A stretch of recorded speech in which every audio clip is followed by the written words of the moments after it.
Yo, what's up mga homies? So ngayon medyo overtime tayo. Medyo lang naman. Ang oras ngayon 11:15 PM. So yes, gumagawa tayo kahit medyo ginagabi. Tinatapos kasi natin within the day. So kahit na medyo late kayo dumating, tinatapos natin yan. Hindi natin pinapabot na ibang araw para ma-enjoy na agad ni sir or ni ma'am ang kanilang exhaust system. So ito sa likod natin, ito, meron tayong Geely Emigrand.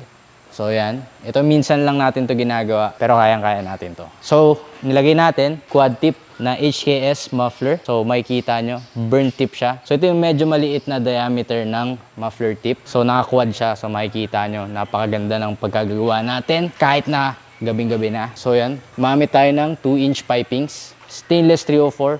Siyempre yun yung pinaka-okay na klase ng stainless pagdating dito sa mga exhaust. Kasi hindi siya basta-basta nasisira, tsaka maganda yung pagkaka-welding sa kanya dahil maganda yung stainless.